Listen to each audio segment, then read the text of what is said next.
제목을 한번 따라서 해보시겠습니다. 우러러보는 신앙, 친히 보시는 은혜. 이어서 하겠습니다. 우러러보는 신앙, 친히 보시는 은혜. 이런 제목으로 말씀 나눌 때에 은혜와 축복이 함께 하시기를 축원합니다. 자, 스가랴서는 626으로 내용을 분류했다라고 말씀을 드렸죠. 앞에 6개 장은 환상을 통한 예루살렘 재건 메시지입니다. 가운데 2개 장은 금식을 소재로 해서 재건을 촉구하는 메시지. 그리고 뒤에 6개 장은 재건을 한 사람들에게 보상을 약속하시는 보상 메시지가 되겠습니다. 그래서 오늘 이제 스가랴 9장은 뒤에 6개 장의 첫 시작장입니다. 보상장. 그래서 헬라 제국에 대한 예언의 말씀입니다. 자, 헬라 제국을 우리는 알아야죠. 느부갓네살이 환상을 보고 또 다니엘이 꿈을 꿔서 세상을 정복하는 4대 제국이 나옵니다. 좀 더 정확하게 말하면 5대 제국이라고 할 수 있죠. 마지막 로마는 거기에서 이제 유럽연합으로 우리가 이해를 하니까요. 자, 첫 번째 제국은 바벨론 제국이었죠. 바벨론에 의해서 예루살렘이 함락되는 것. 그 다음에 두 번째 제국은 페르시아 제국이었습니다. 그래서 바벨론 포로들이 페르시아에 의해서 70년 만에 귀환한 것. 그래서 지금 우리가 공부하는 이 스가랴서의 말씀은 이 페르시아 제국 시대입니다. 페르시아에 의해서 귀환한 거죠. 그 다음에 이제 세 번째는 알렉산더 대왕의 헬라 제국입니다. 그래서 오늘의 본문의 내용은 뭐냐? 이들과 싸워서 이길 것이다 라는 내용입니다. 물론 알렉산더와 싸워서는 이기지 못합니다. 알렉산더에 의해서 다 이제 침략을 당했죠. 그런데 이제 알렉산더가 죽고 난 뒤에 4명의 부하들에 의해서 제국이 4분 통치가 됩니다. 그 중에서 이스라엘을 관할하는 나라가 이스라엘의 북쪽에 있는 시리아라고 하는 나라입니다. 그 시리아의 통치자 안티오쿠스 에피파네스를 향해서 한 말이죠. 마카비 혁명이 일어났고 그래서 시리아 군대를 쫓아내고 그래서 하수몬 왕조를 세워서 지금 이 남왕국이 멸망하면서 왕조가 무너졌지 않습니까? 왕이 없죠. 그래서 하수몬 왕조가 세워져서 80년 동안 나라를 다스리게 됩니다. 이에 대한 예언이 오늘 이제 9장의 말씀인 겁니다. 이 말씀, 예언이죠. 이거는 이렇게 될 것이다. 지금 페르시아 시대인데 앞으로 헬라 시대가 올 것이다. 그 헬라 시대에 어떻게 이제 자세한 얘기는 아니지만 그들과 싸워서 이기게 될 것이고 그래서 왕을 세우게 될 것이다. 이런 내용들이 이제 쭉 계속 나오는 거예요. 이거에 대한 성취는 성경에 기록이 없습니다.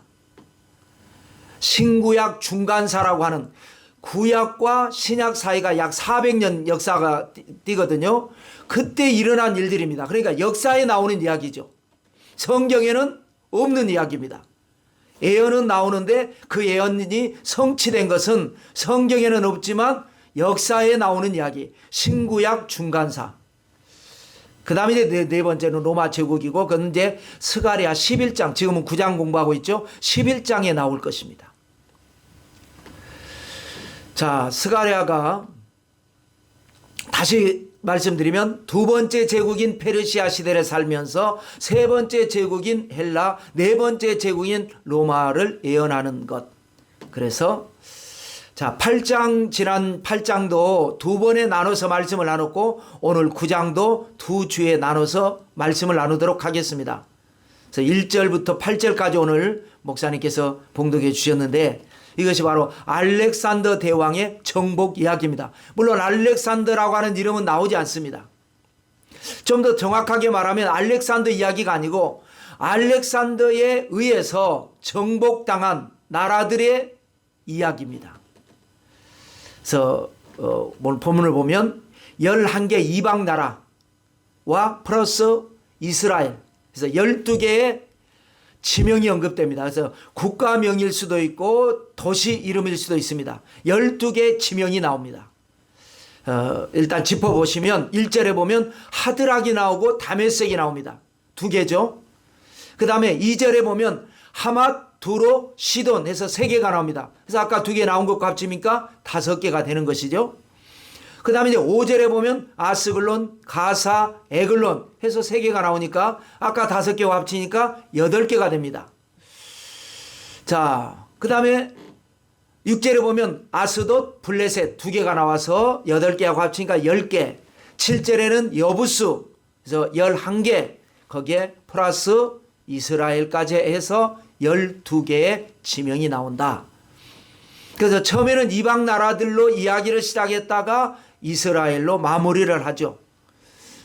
자, 이 이방 11개 나라는 어디에 있느냐? 지도를 놓고 보면요, 바닷가, 지중해 바닷가, 이스라엘에게 가까이 있지만 바닷가 쪽에 위치한 나라들입니다. 그러니까 유럽에서 헬라가 쳐들어올 때 가장 먼저 만나는 지중해 바다를 끼고 있는 나라들.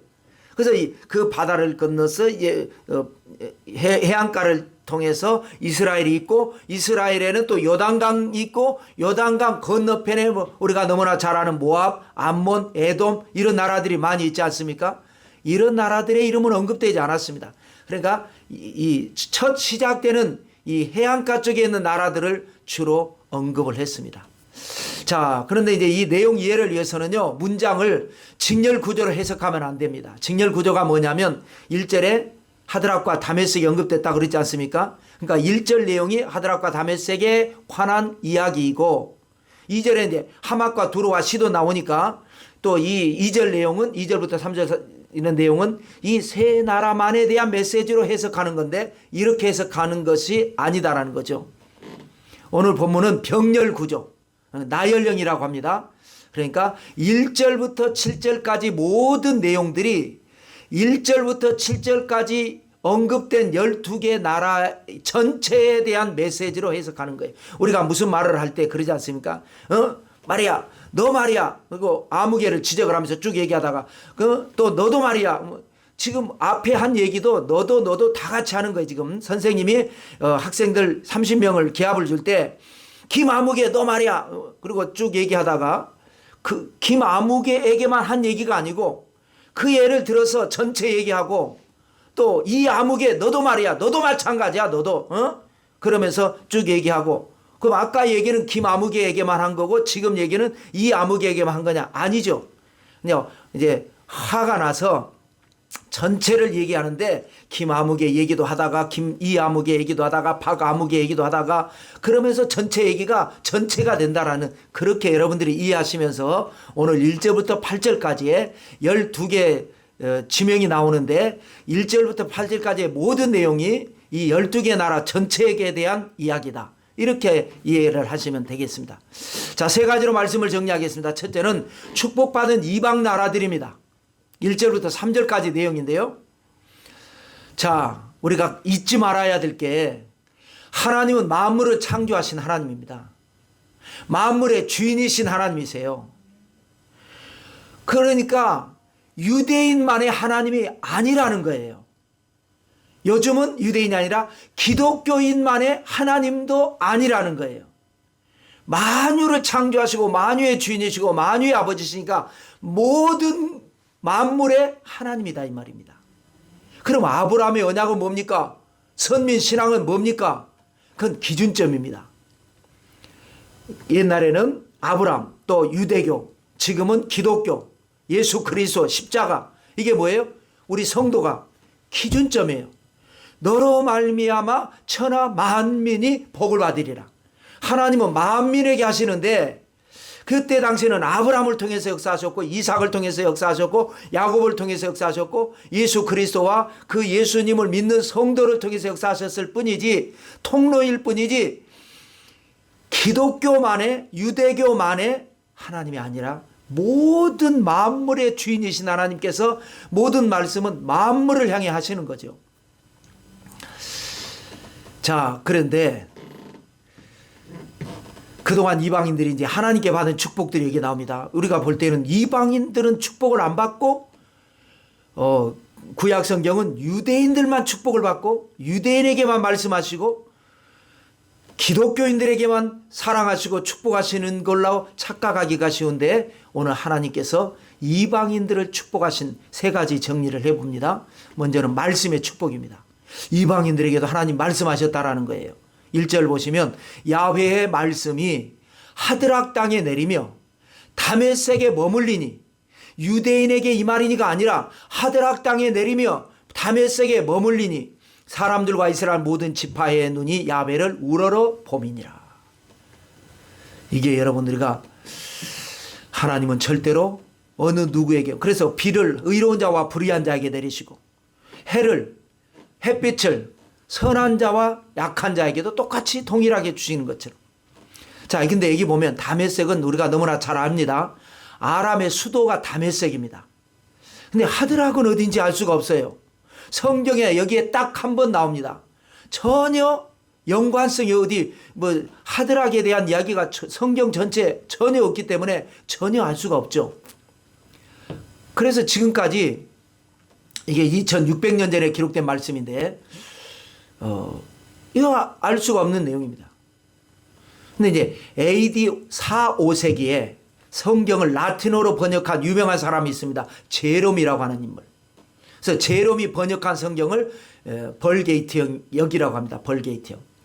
이 대중적인, 왜냐하면 옛날에는 성경이 번역이 되지 않았어요. 옛날 히브리 언어로, 옛날 아람 언어로. 그때 당시에, 그러니까 그 시대의 언어가 아닌 옛날 죽은 문자로 기록되어 있단 말이에요. 사용하지 않는 문자로. 그건 모르죠, 성경을.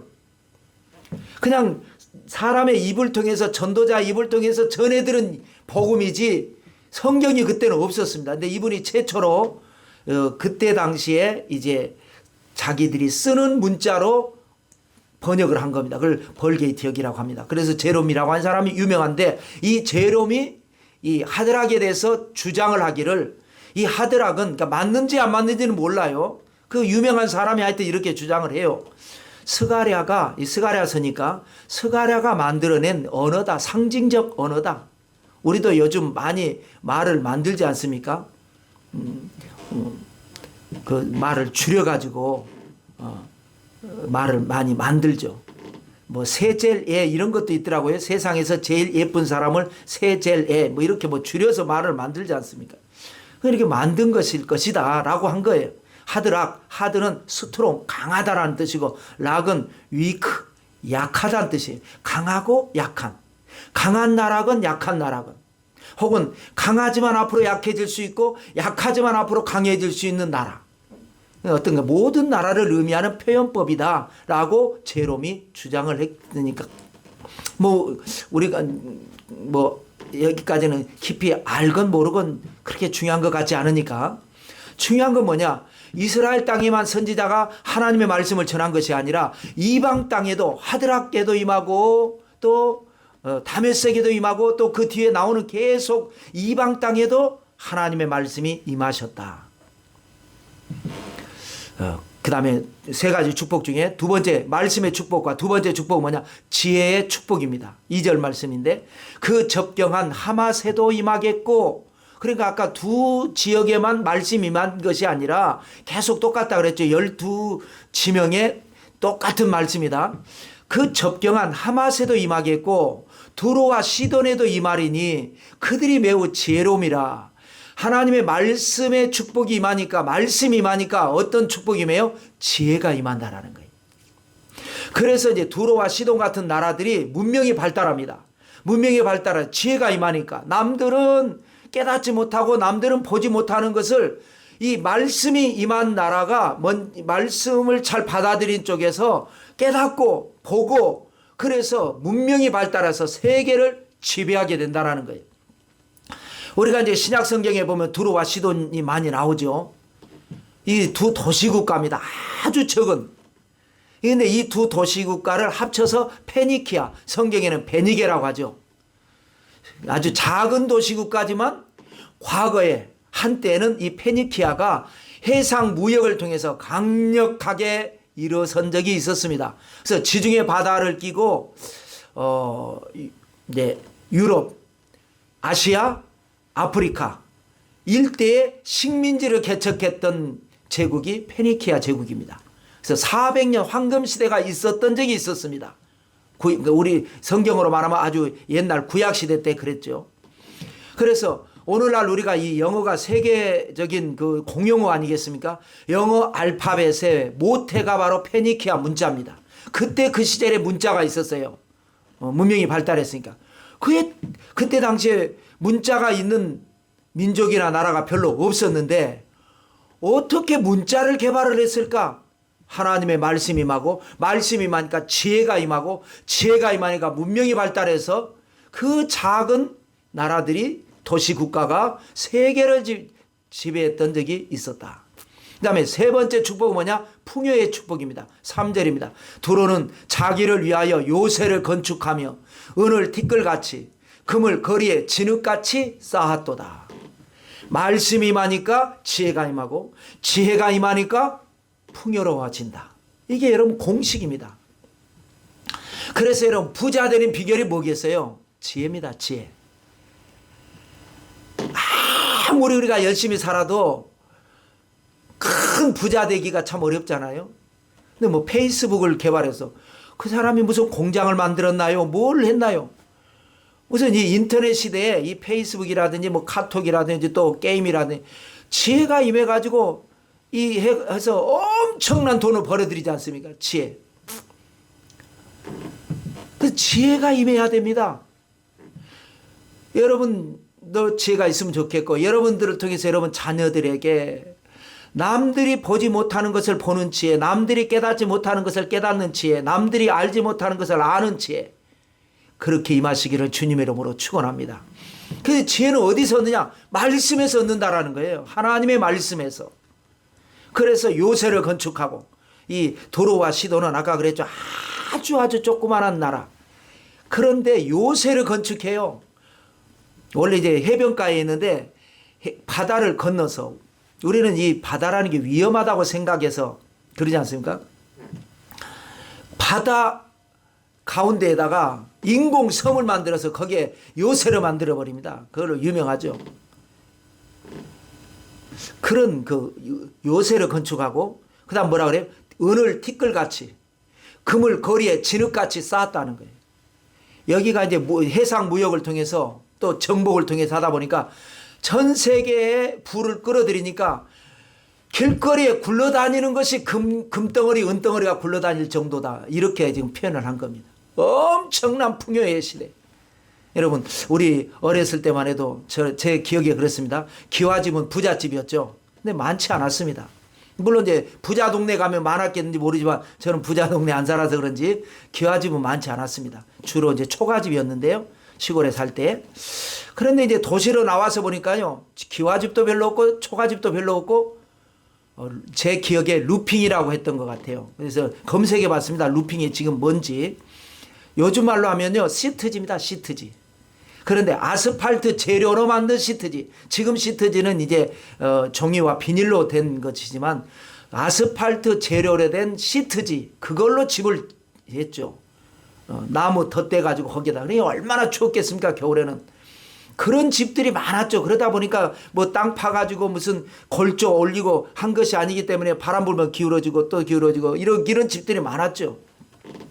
그런데 우리 한국 교회가 기도 운동을 하고 금식 운동을 하고 성령 운동을 하고 새벽을 깨우고 새벽 기도를 하고 교회 부흥 운동이 일어나면서 국가적으로는 새마을 운동을 일으켰죠. 잘 살아보세, 잘 살아보세. 우리도 한번 잘 살아보세. 제 기억이 이랬습니다. 말도 안 되는 노래였어요. 우리가 어떻게 잘 삽니까? 전 세계가 6.25 전쟁 이후에 이 나라는 100년이 지나도 이 쓰레기통에서 장미꽃은 피지 않을 거라고 그렇게 했던 나라인데 원래 가난했고 조선시대 때 말기에 식민지 생활을 해서 다 수탈당했고 전쟁으로 폐허가 된데 어떻게 우리가 잘 살아보고 말도 안 되는 노래 불렀어요. 그때 잘 살아보세, 잘 살아보세. 우리도 한번 잘 살아보세. 또 새벽정이 울렸네, 새 아침이 밝았네. 너도 나도 일어나 새 마을을 가꾸세. 초가집도 없애고 마을길도 넓히고 푸른 동산 만들어 알뜰살뜰 다듬세. 서로 도와서 땀 흘려서 일하고 소득 증대에 힘써서 부자 마을 만드세. 이렇게 노래를 불렀어요. 그래서 학교 가가지고 제 기억에 학교에서 공부한 그 시간만큼 적지 않게 삽 들고 나가서 온갖 나무 심고 돌아다녔던 기억이 납니다. 초등학교 때. 그래서 우리나라가 남한은 북한보다 못 살았는데 남한은 이제 살림이 우거지니까 땅이 비옥해지고 매년 풍년 들고, 북한은 우리보다 더 잘 살았는데 땅이 황폐해지니까 매년 흉년 들고 그러지 않습니까? 그래서 지금은 초가집도 없습니다. 오히려 이제 초가집 있으면 옛 감성을 자극하는 민속촌이나 가서 있는 거죠. 기와집도 없어요. 대리석 아파트에 살고 있습니다. 모르긴 몰라도 여러분들이. 그런데 우리는 겸손하게 하나님께 영광을 돌리고 사는가? 그때 우리 어머니 시대에, 우리 부모님 시대에 그 고생을 하면서도 감사하고 불평하지 않고 꿀꿀이죽 먹으면서 열심히 살아서 이 좋은 나라를 만들어서 우리에게 물려줬는데 우리는 이게 이제 감사하고 살고 있는가? 혹시 교만해져서 투정이나 부리고 있지는 않는지 한번 생각해 볼 필요가 있습니다. 자, 두 번째로는 그렇게 축복받은 나라, 이방 나라를 정복하는 헬라 제국이 나옵니다. 4절, 5절, 6절에 나오는데요. 물론 이제 헬라라고 하는 나라 언급도 없고 알렉산더라고 하는 언급도 없어요. 근데 이제 다음 주에는, 그러니까 9장 후반부에는 헬라라고 하는 단어는 나옵니다. 알렉산더는 안 나와도. 자, 제3의 제국입니다. 헬라는. 4절 말씀 보시면 주께서 그를 정복하시며 그의 권세를 바다에 쳐 넣으시리니 그가 불에 삼켜질지라. 아까 언급했던 11개 플러스 하나, 이스라엘이 됐건 이방 나라들이 됐건 하나님의 말씀이 임하고 그래서 지혜로워졌고 지혜로워져서 풍요로워졌는데 주께서 그 나라들을 정복해버렸다는 거예요. 하나님이 무슨 전쟁을 하시겠어요. 헬라를 통해서 정복당한 역사를 여기서 의미하는 겁니다. 나중에 이제 그렇게 되니까 헬라가 아주 주변을 다 집어삼켰죠. 우리 역사적으로 알지 않습니까? 알렉산더 대왕이라고까지 우리가 부르죠. 그의 권세를, 이방 나라들 축복받은 11개 12개 그 권세를 바다에 쳐 넣으시리라. 바다에서 함락되는, 해전을 통해서 지는, 또 그가 불에 삼켜질 것이라. 화공법에 의해서 육지에서 성읍이 함락되는 것을 여기서 말을 하는 겁니다. 그러 말미암아 이제 헬라로 말미암아 재앙들이 임했죠. 그것이 5절과 6절입니다. 아스글론이 보고 무서워하며, 이제 정복당한 나라들이죠. 지금 11개 도시들이 계속 나오는 거예요. 무서워하며 가사도 심히 아파할 것이며 에그로는 그 소망이 수치가 되므로 역시 그러하리라. 가사에는 임금이 끊어질 것이며 아스글론에는 주민이 없을 것이며 아스도데는 잡족이 거주하리라. 자, 지명은 병렬형이니까 계속 똑같은 얘기라 그랬죠. 헬라가 정복할 때 그 나라들이 무서워합니다. 얼마나 무서운지 몰라요. 물론 이제 바벨론이라는 나라가 이 아시아만 정복을 했었죠. 아시아만. 유럽이나 아프리카까지는 못 가고. 그 다음에 헬라, 페르시아. 그런데 이 헬라는 유럽에서 와가지고 더 잔인한 거예요. 더욱 강하니 얼마나 무서운지 몰라요. 심히 아파할 것이고. 그동안에 소망이라는 게 있어야 돼. 소망이 수치가 된다는 건 뭐예요? 소망이 불발된다는 거예요. 소망이 이루어져야 되는데 소망이 그런 거를 원했던 하는 자체가 벌써 부끄럽고 한심하고 소망이 수치가 되고 안 이루어지니까 임금이 끊어진대요. 임금 나라가 망하면은 일단 가장 먼저 왕족들이 다 죽죠. 그걸 끊어버려야죠.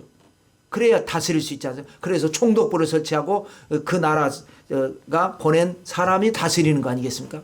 그 다음 거리에 주민이 없을 거예요. 왜? 강제 이주를 당하니까. 여기 살던 사람들이 자기 나라에 살지 못하고 쫓겨나가 버려요. 또 아스도세는 잡족이 거주하리라. 강제 이주 당하고 그 땅에는 다른 데서 강제 이주 당한 사람들이 들어와 살고. 그래서 우리가 다니엘서 7장 공부한 적이 있죠. 다니엘이 본 4대 제국 환상에 보면 헬라는 표범입니다. 표범. 고양이과 동물 중에서 가장 작은 동물이 표범입니다. 가장 큰 동물이 호랑이에요. 그 다음에 두 번째는 사자가 커요. 그 다음에 제규어가 크고 그 다음에 퓨마고 그 다음이 표범입니다. 우리 사람보다 사람보다 약간 적은 동물이래요. 표범이. 그러니까 이 고양이과 동물 중에서는 가장 작지만 그런데 희한하게요.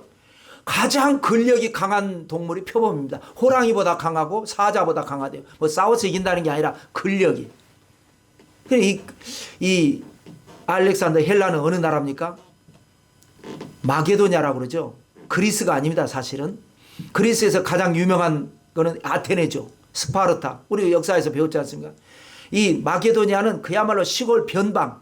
그리스라고 하는 나라 중에서 저 시골 변방인데 그 별 볼 일 없었던 나라의 왕 필립이 그 아들이 알렉산더고 그 알렉산더를 공부를 가르치기 위해서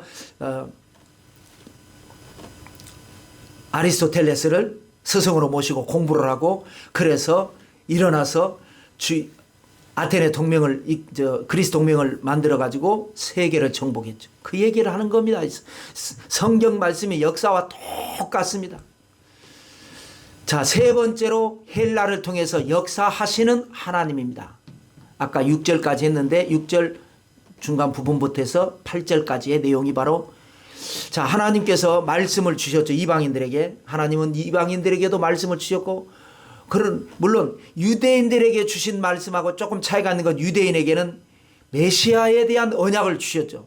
이방인들에게는 메시아에 대한 언약의 말씀은 없습니다. 그러나 일상을 살아가는 데 필요한 하나님의 말씀을 주셨고 그 말씀으로 인해서 그들이 깨달으니까 지혜를 얻게 됐고 지혜를 얻으니까 풍요롭게 됐었죠. 그런데 하나님께서 그렇게 하셨던 하나님께서 왜 표범 같은 헬라 나라를 일으켜서 그들을 멸망하게 하셨는가? 물론 원인 제공은 망한 나라들에 있습니다. 교만했죠. 하나님을 거역했죠. 사람들을 하나님께서 주신 힘으로 더불어 살아가는 것이 아니라 억압을 했죠. 그러나 그렇다고 그렇게까지 가혹하게 하실 수 있는가? 이것도 인간적인 생각입니다. 우리가 흔히 하나님이 왜 선악과 만들어 놔서 먹었다고 뭐라고 그러시나요? 이렇게 우리가 생각해 보는 것처럼 아무리 그래도 그렇게까지 가혹하게 하십니까? 하나님은 어떤 우리가 알지 못하는 더 큰 뜻과 더 큰 섭리와 더 큰 목적으로 하시는 겁니다. 헬라 정복을 허락하신 거죠. 왜 그러냐? 회개케 하기 위해서. 6절 아까 읽고 난 뒷부분부터 7절 중간까지를 보면 내가 블레셋 사람의 교만을 끊고 그의 입에서 여기서는 블레셋만을 말하는 게 아니겠죠. 아까 말한 이 모든 이방 나라들을 말한다 그랬죠. 병렬형이니까. 다시 읽으면 내가 이 헬라를 통해서 블레셋 사람의 교만을 끊고 그의 입에서 그의 피를 그의 이 사이에서 그 가증한 것을 제거하리라 라고 말씀을 하십니다. 여러분 헬라가 일어나서 당하니까 잘 나갈 때는 교만해졌는데 어려움을 당하니까 교만하지 말으라고 말 안 해도 겸손해져 버립니다. 그러니까 가장 좋은 것은 잘 나갈 때 겸손하면 계속 잘 나갈 텐데 인간은 어쩔 수 없이 잘 나가면 교만해져요. 그래서 우리가 예수님을 믿어도 하나님께서 한쪽으로는 축복해 주시고 또 한쪽으로는 또 작은 큰 문제가 있으면 안 되겠죠. 또 기도 제목거리가 있어서 또 기도하게 하고 무릎 꿇게 하고 겸손하게 하고 그게 가장 좋습니다. 조화를 이루는. 너무 무풍지대를 달리고 그냥 모든 것이 만사형통하면 자기도 모르게 교만해져 가지고 화근이 될 수가 있지요. 그래서 또 교만을 끊고 입에서 피를 제하고 이 사이에서 가증한 걸 제한다. 왜? 지금 이들이 헬라의 먹잇감이 되는데요. 과거에 그들도 헬라같이 누군가를 피와 살을 먹었거든요. 그것을 토해내게 한다는 거. 이걸 토해내게. 회개하게 하신 하나님. 나중에 헬라도 마찬가지겠죠. 헬라도 로마에 의해서 이제는 꼬꾸라져서 헬라도 회개케 하시고 그 다음에 회개 다음에 뭡니까? 변합니다. 7절 또 아까 읽은 데 이후부터 읽으면 그들도 남아서 우리 하나님께로 돌아와서 유다의 한 지도자같이 되겠고 에그로는 여부스 사람같이 되리라. 이 여러분, 이게 엄청난 변화입니다. 그들이 하나님께 돌아와서 이방인들을 말을 하는 거예요. 그 이방인들이 하나님의 축복해 주셨던 이방인들, 그런데 헬라를 통해서 박살났던 이방인들이 나중에 하나님께로 돌아와서 유다의 한 지도자같이 된다라는 거예요. 선민의 한 지파같이 된다 이 말입니다. 또 예그론만을 말하는 게 아니죠. 모든 이 나라들이 여부수 사람같이 된다. 여러분, 사람이 변하는 것은 마음이나 행동입니다. 태도 같은 것.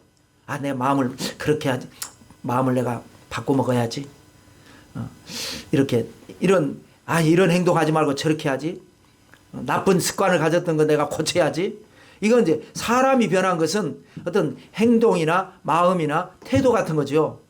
미래나 운명은 사람이 못 바꿉니다. 미래나 운명은 하나님이 바꾸시는 거예요.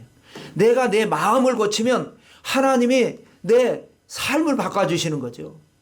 그래서 그 얘기입니다. 그래서 하나님과 변화의 언약을 맺는 것처럼 좋은 게 없습니다. 그래서 우리가 그렇게 기도하죠. 흔히 초신자 쪽에 하나님, 예수님 저 믿었으니까 담배 끊겠습니다. 하나님께서 제 사업 잘 되게 해주세요. 내 직장에서 어떤 일이 승진하게 해주세요. 이렇게 하지 않습니까? 내 태도를 바꾸고 내 습관을 바꾸면 하나님께서 내 미래를 바꾸시고 내 운명을 바꿔주시는 거죠. 여기 이방인들이 회개하니까, 회개는 태도 같은 거죠. 회개하니까 하나님께서 어떻게 해주세요? 운명을 바꿔버립니다. 이방인들인데 유다의 한 지도자같이 되게 하고 여부스 사람같이 되게 안 되는 거예요. 여러분, 여부스가 누군지 아세요? 가나안의 7 족속 중에 한 족속입니다.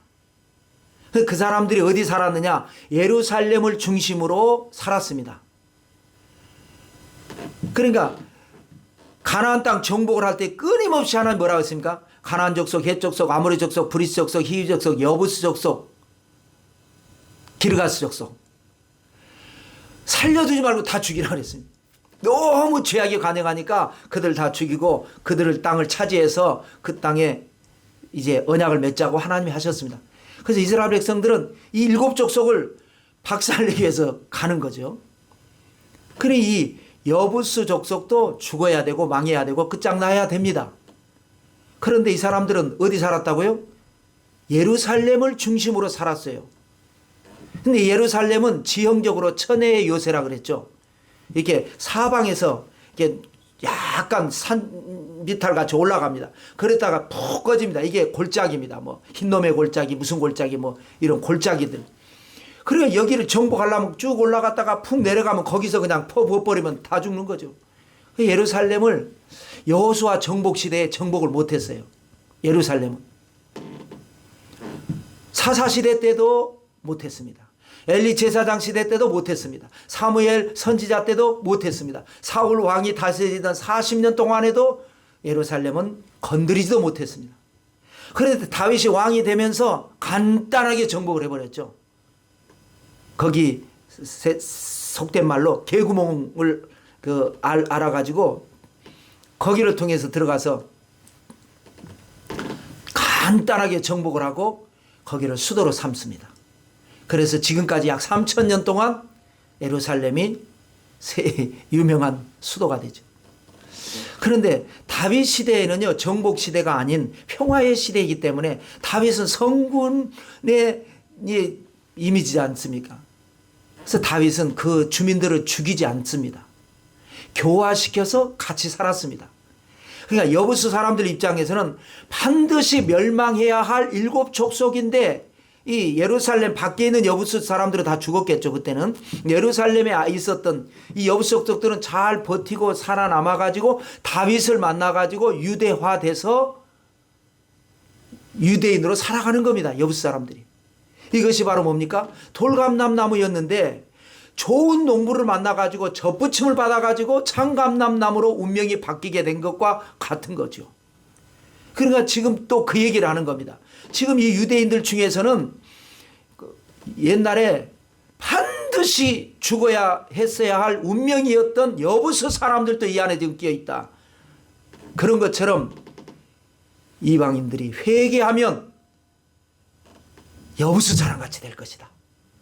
이런 지금 예언을 하고 있는 겁니다.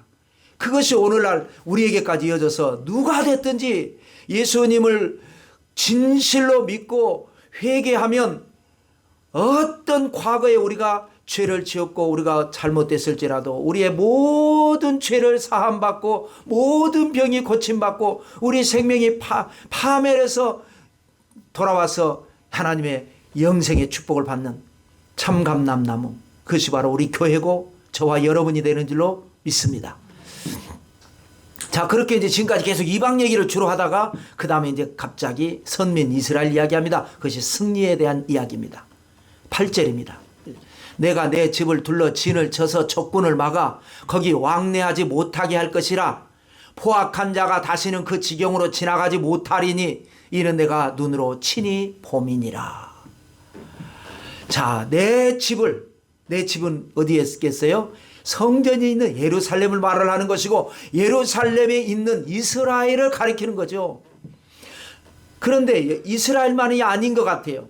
유대인들, 이방인들도 마찬가지예요.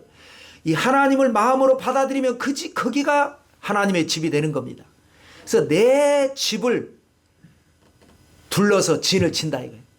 지금까지는 그래서 적군을 막아 왕래하지 못하게 한다. 적군은 누구죠? 헬라 군대입니다. 헬라가 와서 괴롭게 하고 했지만 이제는 하나님이 막아주신다. 헬라의 군대가 오지 못하게 할 것이다. 전에는 지나갔어요. 알렉산더 때는. 근데 알렉산더가 죽고 제국이 사분되면서 그때부터는 이스라엘이 수리아 군대를 이기게 될 것이다 라는 예언입니다. 아까 말씀드린 대로 마카비라고 하는 사람 이름은 아닙니다. 별명입니다. 망치라고 하는 뜻이거든요. 그 아들이 망치를 들고 일어나가지고 뭐 무기가 없으니까 그 일하던 망치 들고 일어나서 야 우리 언제까지 이렇게 당하고 있겠냐. 성전에다가 막 돼지 피로 제사 드리고 하니까 수리아 사람들이 와가지고 그러니까 야 죽더라도 우리가 대항하자. 그런데 이 오합지졸들이 일어나가지고 마카비를 따라서 혁명이 일어나가지고 그 무시무시한 수리아 군대를 몰아내버리고 그러면 너무나 훌륭하니까 백성들이 당신이 나라를 다스립시오. 그래서 하스몬 왕조가 생기게 되고 80년 동안 나라를 다스리다가 결국은 로마에 의해서 다시 해서 한 것이 신약성경이 되는 거죠. 자, 아까 우리가 그랬죠. 1절에서 모든 지파의 눈이 야훼를 우러러봄이니라. 그래서 제목을 그렇게 정했죠. 우러러보는 신앙. 그랬더니 여기 8절에 뭐라고 그래서 이런 승리의 역사가 일어나는 비결이 뭐냐? 이는 내가 친히 봄이니라. 하나님께서 봐주시는 은혜. 친히 우리의 신앙이 하나님을 향해서 우러러보는 신앙이 되면 하나님께서 우리에게 친히 봐주셔서 영원히 잘되고 범사가 잘되고 강건하게 되는 역사가 일어난다는 겁니다. 지금도 마찬가지입니다. 하나님께서 우리를 봐주시기만 하면 세상이 안 받아주더라도 세상이 나를 인정해 주지 않더라도 하나님께서 나를 봐주시면 기적은 일어나게 돼 있고 문제는 해결되게 돼 있고 좋은 일은 일어나게 될 줄로 믿습니다. 그러므로 여러분 우러러보는 신앙으로 친히 보시는 은혜를 받아서 여러분 또 여러분의 삶에 깜짝 놀랄 기적이 일어나게 되시기를 성부와 성자와 성령의 이름으로 축원합니다.